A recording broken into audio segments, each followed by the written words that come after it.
భద్రాచలం వరకు నేను ఒక రాత్రి ప్రయాణమై వెళ్ళాను. నైట్ బస్సులో వెళ్ళాను. ఆ సహోదరుడు, ఆ భార్యాభర్తలు ఇద్దరు హాస్పిటల్లో పనిచేస్తారు. వాళ్ళ ఇంటికి వెళ్ళి పొద్దున్నే తలుపు తట్టాను.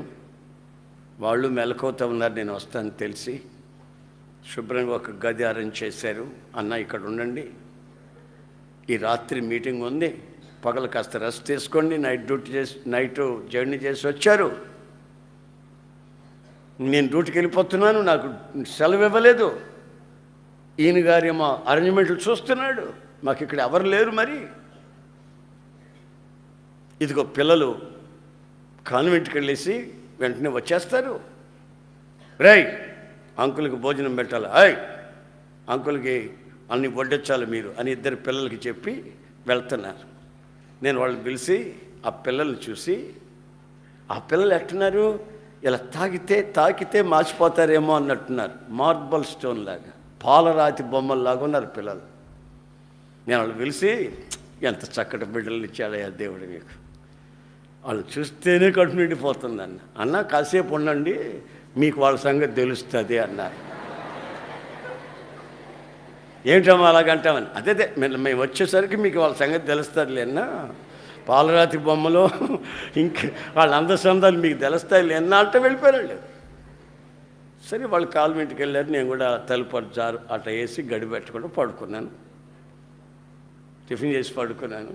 వాళ్ళు 10 గంటలకు వచ్చినట్టున్నారు, 11కి వచ్చినట్టున్నారు. 12కి వాళ్ళకి భోజనం పెట్టమని చెప్పినట్టున్నారు తల్లిదండ్రులు. ఆ లోపల ఏం చేసింది, ఆ పిల్ల బ్లేడ్ తీసుకొని వచ్చి నా గోళ్ళు కత్తిరిస్తుంది బ్లేడ్తో.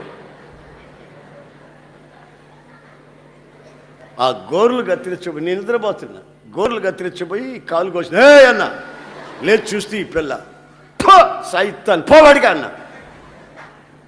పొద్దున్నే అంత ముచ్చటగా కనబడిన పిల్ల, అంత అందంగా కనబడిన పిల్ల, సరే 2-3 గంటలైన తర్వాత అది చేసిన పనికి రక్తం వచ్చేసింది నా కాలుకి, బొట్టనెలకి.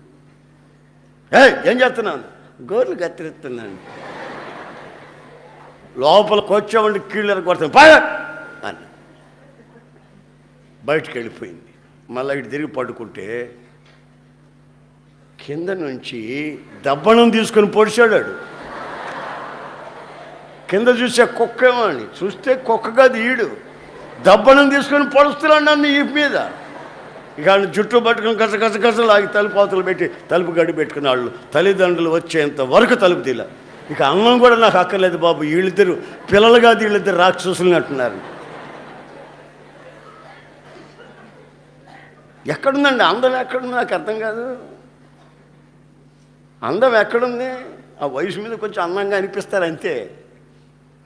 అది తెలవక ఈ దద్దమ్మలకి, అది తెలవక ఈ మనుషులకి, అబ్బో ఒక్కొక్కడు దేవదాసు అయిపోతాడు.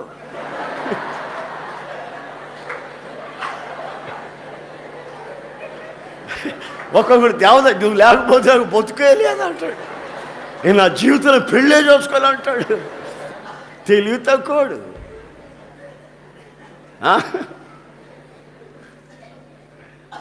చాలామంది ఈ మగాళ్ళు కానీ ఆడపిల్లలే కానీ అదేం ప్రేమో అదేం కానీ మనకి అర్థమై సాదు.